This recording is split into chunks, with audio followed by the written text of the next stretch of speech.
All right, good afternoon, everyone. Good afternoon. My name is Charles Thomas III. And as I was introduced, of course, my name is Dr. Charles Thomas. I don't make a big deal about it. I try to be a little more relaxed about it, but I do appreciate that introduction earlier. The topic of the discussion I'm going to give today is self-determination and parental balance, exploring unique challenges of academic coaching for high school students. And that's something that really integrates a lot of the passion that I have in both teaching and coaching. And so I was just interested in the fact that colleges have a lot of research on how well the big need as well as how effective it's become to use academic coaching in post-secondary education. But there's not a lot of research in terms of how effectively that's been implemented on the high school level. But I definitely see a lot of need for it. And so I did a lot of research on that and just put together this as a framework to propose. It is something that it hasn't been piloted yet at my school district in Zachary, but definitely hoping this way get some approval. I definitely want to share the knowledge and hopefully see other schools move towards this as it may help our students meet a lot of rigorous expectations in their performance. And so more about me, I'm originally from Baton Rouge. I played football at LSU, got my master's in education at LSU and a Holmes master's degree program in education. Went on to get my doctorate at TCU, but along the way I've also worked both high school, math, PE, and business, and that's including Louisiana, Texas, and New York City. My wife is from New York, so I got a chance to go up there while she worked on her graduate school at Columbia. So her Ivy League stuff trumps all of mine. I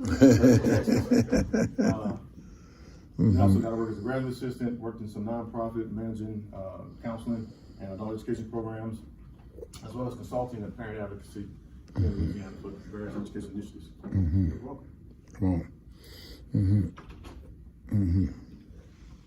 So first, why academic coaching in high school?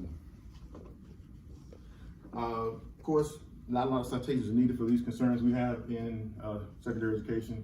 The achievement gap concerns, the rigor, a lot of the expectations for whether you go on career or college. A lot of those students are unfortunately not as prepared as we would like to, whether you're looking at AP courses, dual enrollment, vocational training certifications, all those expectations, we want to make sure our kids are meeting those.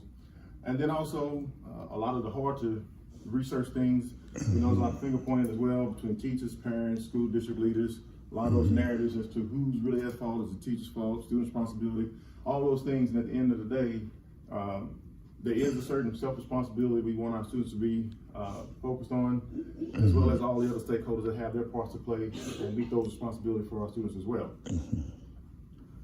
And so with the basic assumption that I work from in terms of the types of students, of course we have our high performers, middle performers, and low performers. And a lot of the best practices and concerns we put into place so far in terms of the early access and early things that we do for a lot of our high performers to get them on the right track, keep them on that high expectation track. You know, those things really help.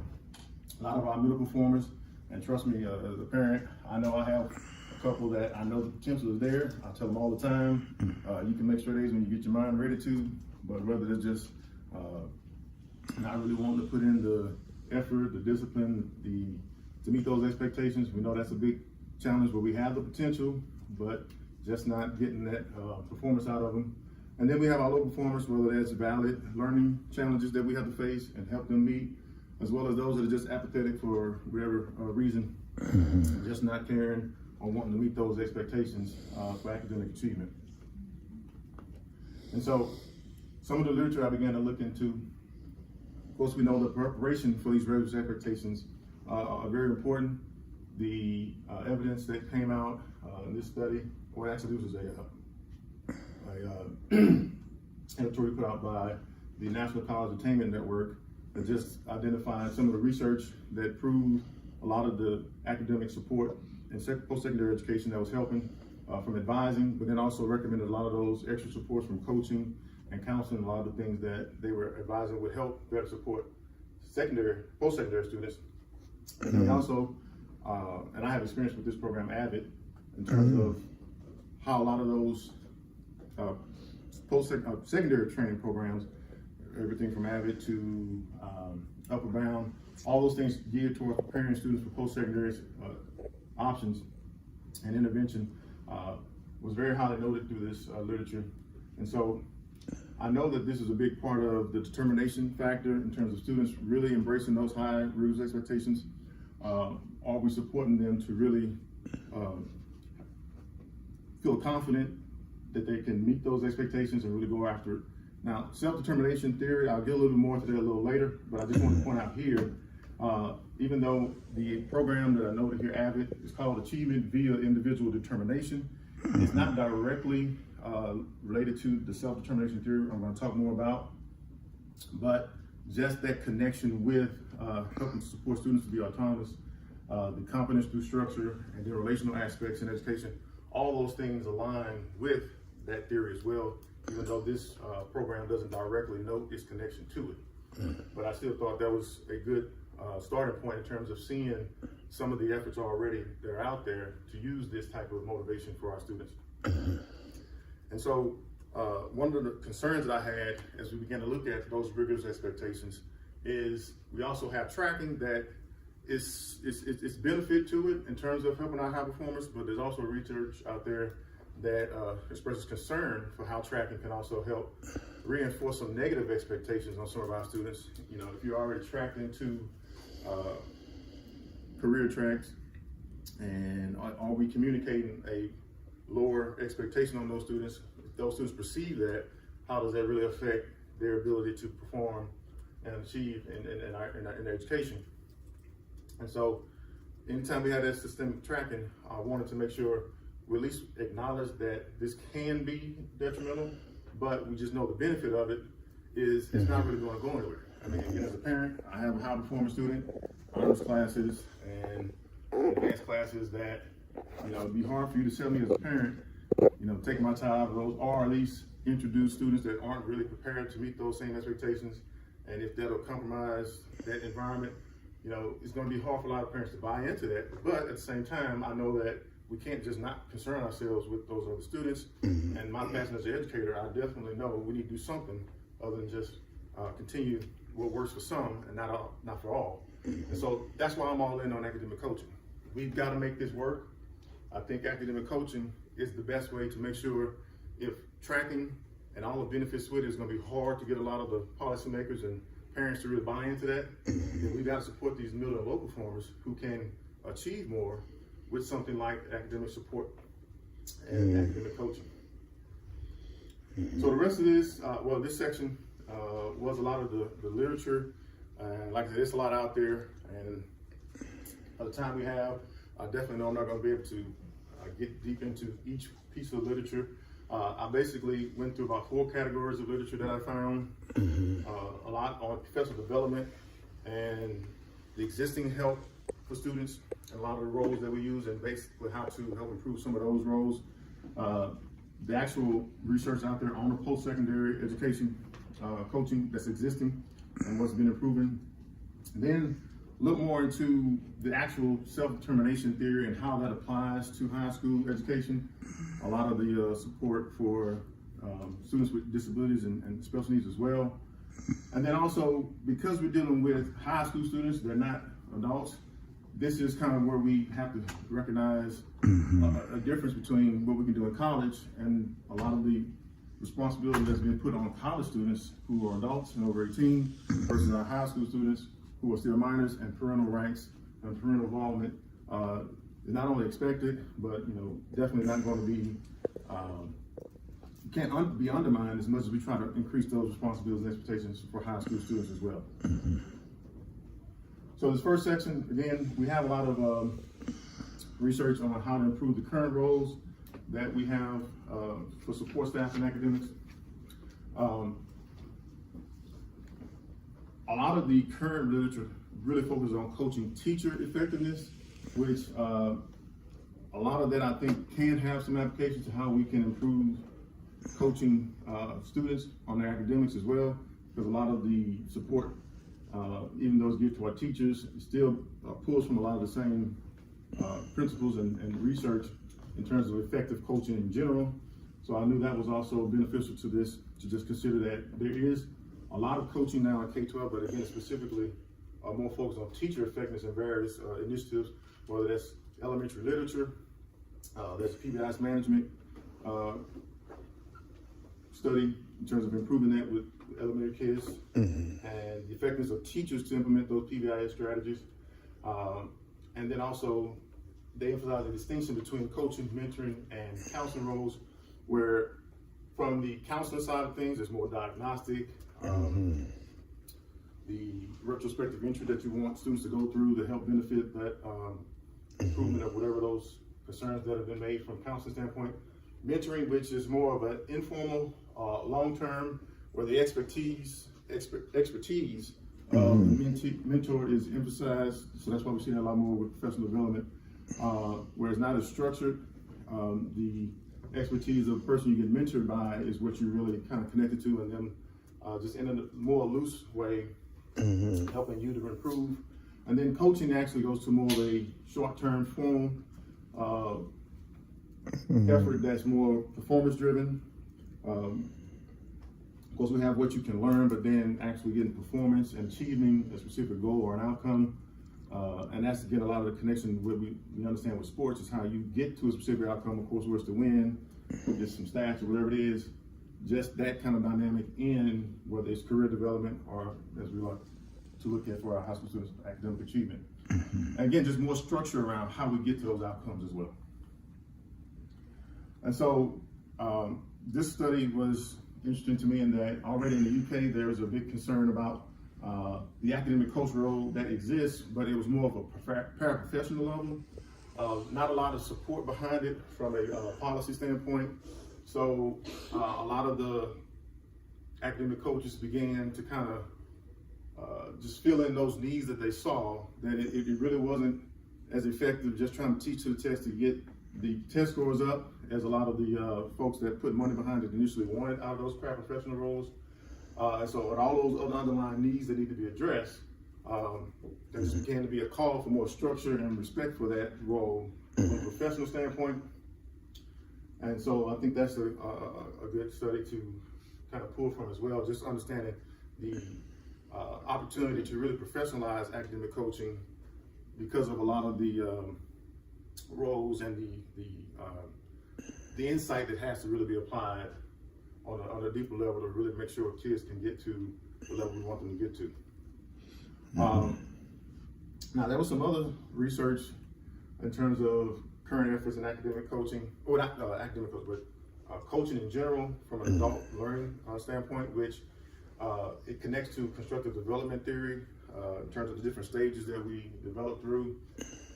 And they had one study that looked at high school students, adolescent age, and their perceptions of their experiences being coached in an outdoor challenging situation. So again, this wasn't specifically academic coaching, but just the information we got from seeing how students responded to it, made meaning of it, the experiences, positive or negative, how it was challenging or supportive, really aligned with the stage that they were going through according to this theory, as well as specific adult learning, which a lot of those stages, they look at adolescence as the beginning of that. So even though it's adult learning theories, to recognize that high school students, adolescents, that's still aligned with that age or that stage of development that we want to target to get more performance out of our high school students. So yeah, maturity of adults is not there, but a lot of this research applies to beginning those efforts at that level as well. So the next area of research I looked at was the existing efforts to have academic coaching work on the college level. So again, the previous article that I referenced, they recommended how really enhancing the support from just academic advising to also coaching and other supports can really benefit students on the college level, as well as mental health, self-advocacy, including ADHD. That was a big part of a lot of the benefit that they saw to a lot of the programs that were already implemented in college. And so some of the research that focused specifically on how there was a lack of a consistent framework for how it was being done in college a lot of different programs that may have been tried. So they really wanted to get what was the consistent factors in each of these programs for a consistent framework of how to improve it and make it more effective, and also research the outcomes as well. And so everything from seeing a impact that was positive, but there was one note that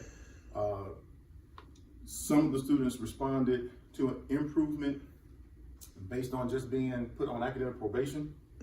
But those students that did it with coaching increased their performance better. So that kind of validated that the coaching did help, although there's still some benefit that they recognize, and that students just being kind of incentivized with basically being put out of school still helps some improvement as well.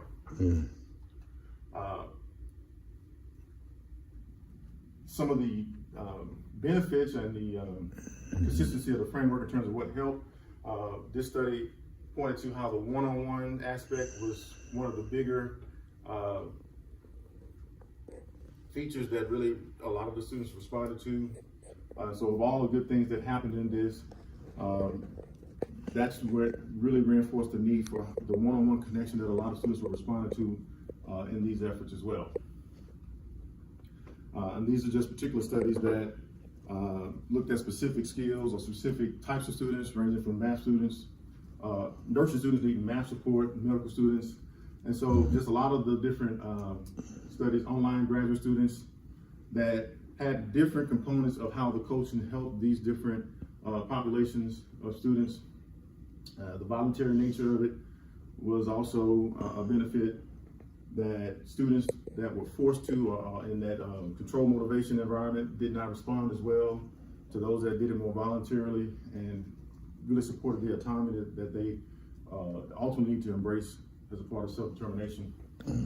So again, just not to kind of dwell on each one of these for the sake of time, but it definitely kind of gives more insight into what's been done already on the college level and what may help improve this effort and initiative for the high school level as well.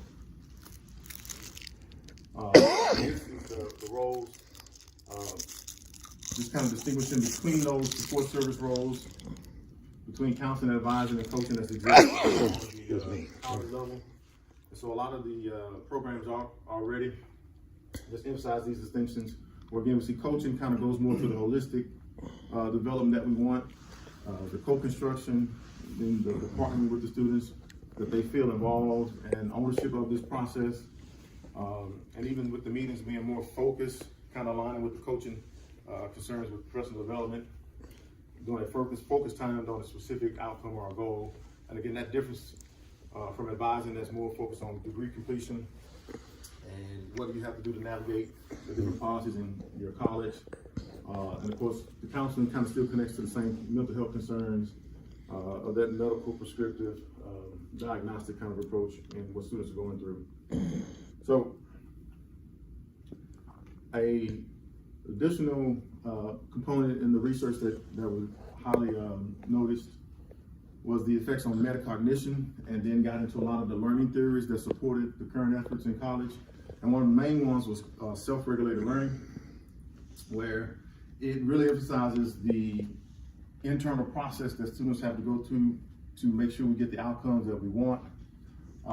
And that metacognitive emphasis is really a big part of the benefit of coaching, that really helps students kind of focus on themselves and what they need to do to perform better, more so than just thinking it's a cognitive challenge that we're just not maybe using the correct curriculum or correct content. All those things are important, but at some point we need students to really understand what are they doing in this process and how to improve it as well for themselves to get the performance that we want out of them, and even want for themselves. And so again, this began to connect to a lot of the self-determination, self-regulated learning. I noticed a lot of acronyms that we're going to eventually see in all this. And actually this should, I think that came out as a typo for some reason, but we also want to see the lifelong learning development. That's a big benefit of coaching as well, and emphasize. So more than just the academic outcomes, are we really preparing our children or students to be successful in life? A lot of that research connects back to how well we do with the self-determination and self-reflective learning concepts in coaching our students as well. And so again, this overlay that we see between the coaching and mental health concerns as well became a big part. So especially in high school, where we know a lot of the counseling efforts, it's really important to identify the ways that we can support our students in terms of mental health as well. The overlay with coaching, really want coaches to not, think that they're the health counselor themselves. Their job is not to necessarily try to diagnose anything with students, but also recognize the need, if necessary, to partner with those mental health services as well. So a lot of the support for that is emphasized on the college research as well. So let me speed up a little bit to, again, so all this is the mental health support, specifically ADHD. I think that's another big one. I know in high school, it's a very highly addressed issue with students. And there are actually studies that show it's more effective to kind of address ADHD challenges from the lens of self-determination, because a lot of the self-regulation and a lot of those things we need kids to be competent with in their own learning, and even the positive identity and self-concept that comes from that ability that we see improved. A lot of the college efforts already show success in doing that. So even in the coaching effort that exists in college, one of the big benefits is students with ADHD and other disabilities seeing those increased increased success in managing those challenges for themselves.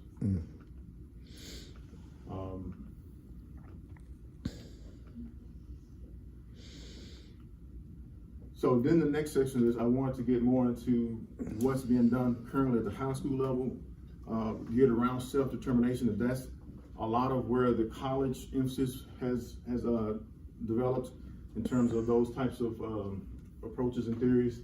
What's being done now on the high school level to support that.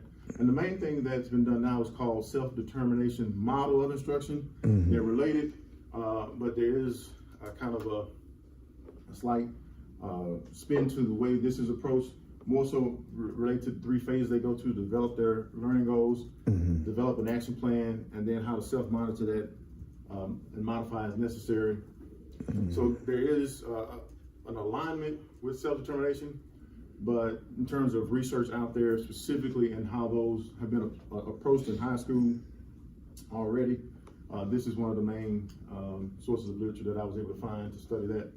And again, it still connects to a lot of those acronyms that it's something I don't want everybody to get kind of overwhelmed by and just trying to make sense of it. But there was definitely a lot of positive outcome with how these things have helped those students develop a lot of those skills as well.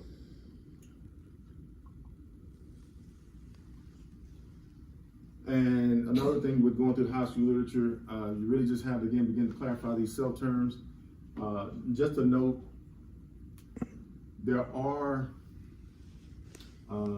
multiple theories of what's called pedagogy that connects to a spectrum or continuum from pedagogy and andragogy that some people may be familiar with in terms of adult learning.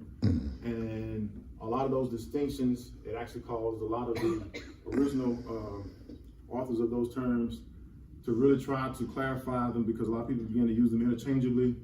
And from a research standpoint, it definitely caused some confusion. So I know on us trying to apply this stuff on the ground level can definitely get a little overwhelming. But in sorting through it, I think one of the main distinctions were self-determined learning was more about how it incorporated both self-regulated learning and self-directed learning. The emphasis on self-directed learning was something that a person eventually becomes in terms of controlling their learning outcomes, which of course requires an internal process, but that's not necessarily the emphasis of it. Whereas self-determined was based on a theory of you already hardwired to be autonomous and motivated to achieve So it's not something that you necessarily have to become, and then that would then affect how we approach those needs for a learner if we recognize it as something that's already hardwired versus thinking it's something that we need to develop in them as adults, or eventually as adults. And this actually kind of connects to some of the previous research that I've done. My doctoral research was focused on self-reflective learning in leadership, ethical leadership development. And so I actually, before getting into this, realized this is something that I kind of already been focused on in terms of how that applies to leadership. So just make that distinction between self-directed learning, that's something you direct by yourself, versus self-regulated learning is something that's directed not only by yourself, but towards yourself to really understand those internal processes that help you more effective, not just in learning, but also performing to get certain outcomes that we want.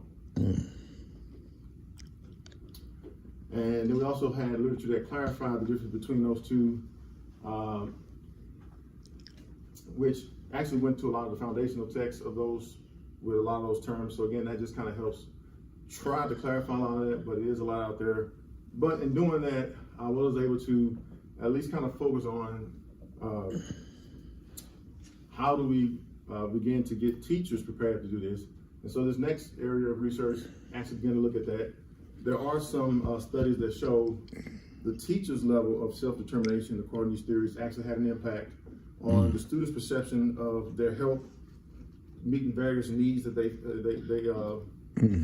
express, as well as the motivation and strategy that teachers may use as well. And this study actually related to PE. There were some with other subjects, but I thought this actually also connected to a lot of the interests I have in terms of the coaching aspect that's related to a lot of performance from sports and physical education. And so for this to specifically note from a motivational standpoint, how the self-determination level of the teacher actually began to relate to their ability or how much effort they put into using those motivation strategies with students, and then what students perceived as supported from those teachers.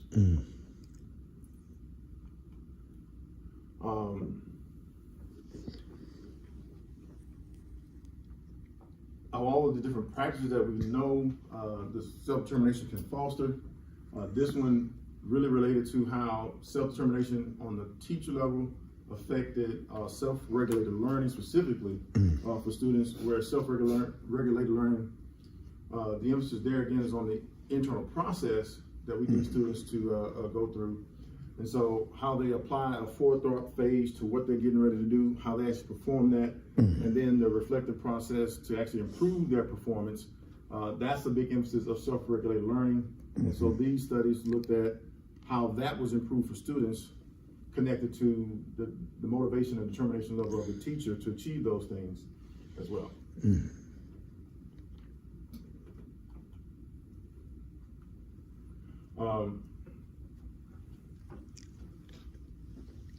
The perceptions, I think is another big piece here, where the more teachers perceive that their students were using those strategies, it then influenced the use of those motivation strategies even more. And so, like I said, the student's perception versus the teacher's perception, those always played off each other. And a lot of this research is really just emphasizing the importance of not only supporting what we need for the students, but how the teachers can meet those needs for themselves and for the students as well. Okay, and so I also want to dig a little bit into the parental rights issue, because this can make or break this type of effort, I believe, because we don't want to approach this as if we're treating the parents as less than partners in this process, because we assume that we both want the same thing for our students, but we actually see that there are two different studies that show how these needs need to be met better, and the same needs need to be met better from both parents and teachers in terms of the self-determination needs, which the emphasis on those again is the autonomy, support, structure, and involvement. And so for these two studies to show that both teachers and parents can be effective at supporting those needs, and that actually helps improve students' performance. And of course, from the teacher side of it, it was a concern of how effective the teachers are at implementing that, the different support that they needed to actually accomplish that. From the parent side, of course, you don't want to have this assumption of a universal, uniform approach to parenting. Again, we got diverse frameworks, diverse parenting, different cultural concerns that we have, but to show that there's a certain common need of every student that can be supported from whatever way you adapt this in terms of having universalism without uniformity. That also was supported with this research as well. Now, literature also emphasized the importance of the collaborative relationships, and that's very big, because even though with IDEA, the actual requirements that we have to support parents in their involvement in their children's education, even if we're not necessarily thinking of this specifically for students with disabilities, even for general population students, the benefit of some of those concerns in terms of how to build a better partnership with parents are definitely going to be a benefit to this program.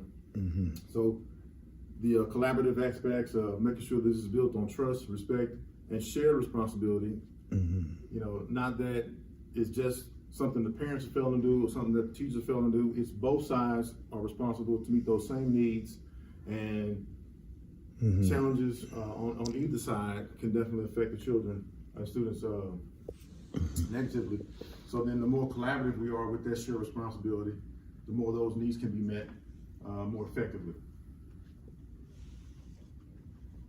Oh, also from the parent standpoint, the voluntary shared decision making. Of course, we know a lot of that is what we kind of talk about on the college level for students, but we definitely know that embracing that on the parent side is definitely going to help a lot of those shared responsibilities, accountabilities, foster better collaboration as well. And so, like I said, despite those expectations to be collaborative, both sides can fail to meet the needs effectively for our students. And so, knowing that this kind of disconnect, we don't want to keep the finger point going. That was also important to note some of the existing concerns out there around parental rights. So there actually some policy literature that discuss even the challenges which get politicized a lot in terms of parental rights, constitutional amendment that's being pushed by some folks. And like I said, I know I have my personal positions on a lot of this stuff, but just from the effort to have a working relationship with parents, I think it's also just important to note that the gridlock and the stalemate with a lot of these issues, it still doesn't affect our ability as a state to just do what's best for our kids. Because again, even from literature like this that has some kind of conflicts that, you know, some people argue more subjectively or objectively, even though there's calls to do it based on research, it's still just such a gridlock issue. And so that's why I believe that as long as we just emphasize on what we can do in Louisiana for our kids, regardless of national polarizing issues, and culturally for us, the expectations our parents have to be involved and meet that need, I think that's our opportunity to really do something innovative and how this can truly work as a collaborative partnership with our parents and teachers. So what does this framework actually look like based on a lot of this research? Like I said, it's just a big effort that we have at times to really kind of validate why we suggest what we suggest. Now, I have my experiences, you know, through teaching and coaching, and a lot of these things that I think connect to this recommendation for myself as well. But based on a lot of the research and pulling together a lot of those components that's currently in place on the college level and how to make it work with parents as well, I think the biggest opportunity for here is if we make this a dean level position, because we currently have dean of students in most schools that already, you know, a lot of them coach sports, a lot of them contribute in disciplinary roles, and a lot of them already overlap a lot of those efforts between different roles: advisor, tutor, mentor, parent liaison. excuse me, a lot of those efforts are already being used by a lot of effective deans. So to really put this framework together to support deans to now address this specific component of how do we coach academic performance, and then based on a student needs approach in terms of the self-determination needs, I think this will put a better framework to help deans apply this.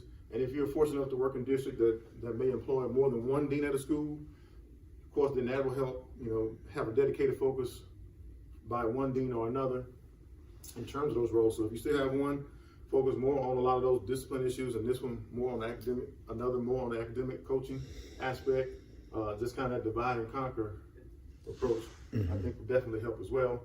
But in terms of some of the minimum professional qualifications, and most deans require some type of certified teaching experience in the classroom, typically about 5 years, and just the emphasis on how performance, whether that's from coaching or any other competitive extracurricular, whether that's band competitions, ROTC competitions, just anything that brings a competitive nature of having to perform at a higher level and really reinforce those values for practice and having to make sure you're doing everything it takes to get better at something. A lot of those same characters and expectations transfer over to academics, or they should. And I think this kind of role would help reinforce that expectation more effectively.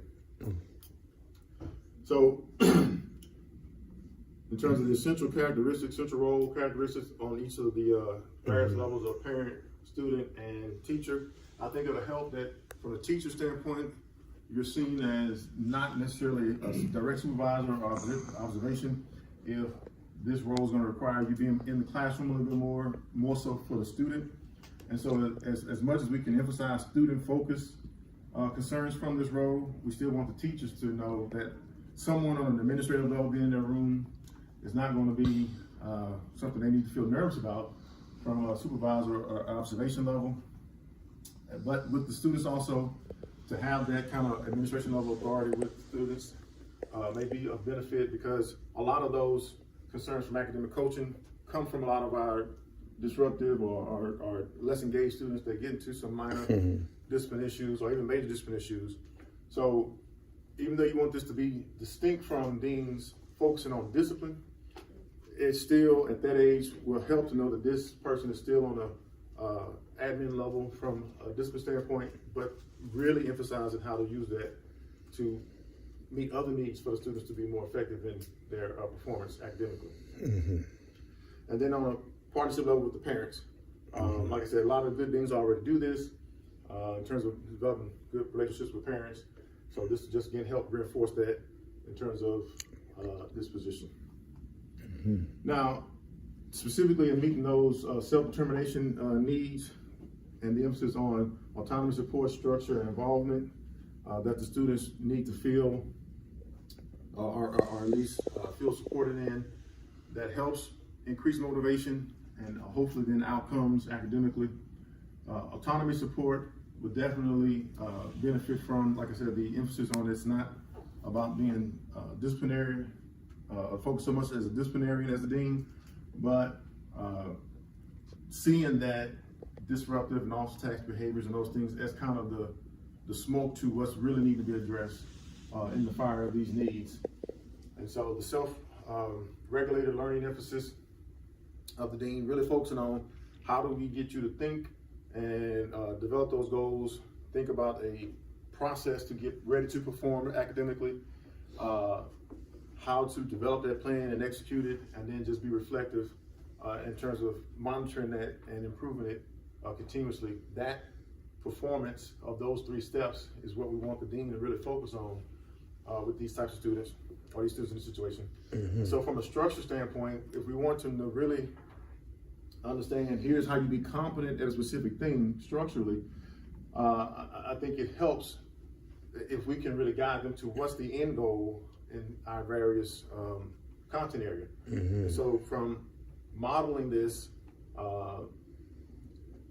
and even the ability to kind of model it on the spot. If you go into a room and you're dealing with a student that's just not engaged, and you're able to take that lesson that they're supposed to be working on and then make some connections to just what are we trying to develop from a competence standpoint in the big picture of being a better problem solver in math, being an effective communicator from ELA, how we explore and investigate the world from our sciences, or even just the human interactions of current and historical reflection on those human events from social sciences.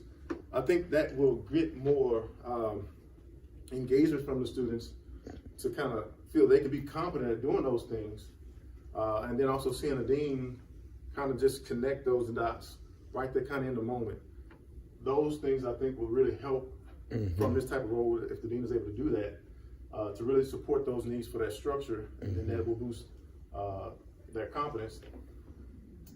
And then also from an involvement standpoint, like a lot of the research that indicated the one-on-one connection was very beneficial for a lot of students. The ability to have the dean pull you out and go through a coaching session academically instead of going to TOR, in-school suspension, something like that. Just the punitive nature of those things in themselves don't always help develop these types of skills that's going to improve academic performance. So we know just the ability of a dean to do this, even if it requires removing a disruptive student out of class, it's still going to be something more productive than just putting you out of the class. And even if that requires a small group, and then like I said, a lot of the walkthroughs that the deans would do, we want them student focused, so that they feel that the deans are there for the students more than just teachers or any other administrative concern. And so these are just several of the implications that I realized in terms of further research that will help improve this effort. I think I saw the 5-minute sign, so I'm not sure we have time to really go through those, but definitely when they put the slides up, if it'll help to kind of think about those things that's going to help really improve this role, because the both and this position, this is something that I also covered in my doctoral research in terms of how we do those things. It kind of seem paradoxical in order to do them together, but it's very important to see how a person trained to recognize both sides of that coin, if you will, and use good judgment to address both sides. I think that's the key thing here as well. When you talk about a lot of the characteristics of a coach and a teacher that are kind of at odds in this process, but we need them to definitely work together as well. And so like I said, there's several other implications for each of those specific needs in terms of what may conflict with autonomy, in terms of goals. If the students aren't genuinely motivated to reach those goals from an autonomy standpoint, then how do we do that? And I don't know if you all hear this term floating on your campus, JOSIN. A lot of the students, they're telling us, I'm just here to get through it. So that motivation and really supporting that need, we know is a big part of those autonomy needs, not just because I want to do it, but because I'm open to the influence of what's important and why I'm doing something. Again, supporting the competence needs, supporting relatedness needs. I think a lot of the things that we're currently doing on campuses, we just want to be more intentional about how we improve supporting these needs. And I guess I really want to back up on this one. This was a good one. In terms of even active learning. When we talk about active learning, is it active learning because we see them doing something, looking entertained, looking engaged, or are we understanding the difference between active and passive learning? Passive learning is not just I sit there, go through it, and it's going to stick. It's an active processing that we have to go through to learn some things. And so, you know, are we supporting their competence truly in terms of what they need with the correct understanding of actively engaging them in their learning versus thinking, seeing some movement or seeing, and we want, you know, the enjoyment there. Hopefully the enjoyment comes, but again, it's through the success and being competent in what we're doing and achieving something as well. So, parent-teacher partnership implications. And again, just kind of how do we kind of bring down that finger pointing, and a lot of concern I have sometimes is who's attributing what in the classroom, the direct control of the teacher, responsibility of the parents, and so forth. So just kind of really clarifying those expectations, that it's not just more finger pointing, but everybody taking their share of responsibility in their role that they play as well. And so, like I said, just going through all that research, and putting together a framework. I think it's definitely an opportunity to address this need in a very unique way for our state, as well as hopefully influence other initiatives around the country that help meet the students' needs in terms of being better performers academically. You know, the learning is there, but how do we get them to actually perform that, whether that's the ACT test or any other academic expectations? I think an academic coach would definitely be effective in helping that roll out. All right. That's my contact information. If any other questions, I'd definitely love to answer those. Any thoughts you all have that help improve this, I'm definitely excited to hear those feedback as well. All right. All right, thank you for listening. All right.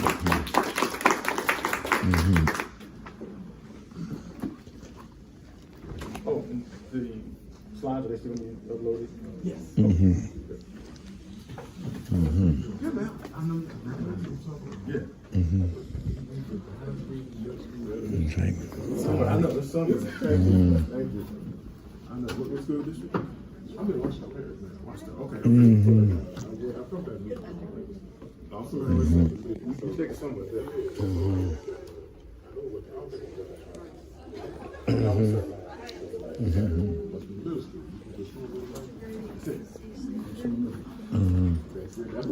Okay. Somewhere there. Yeah.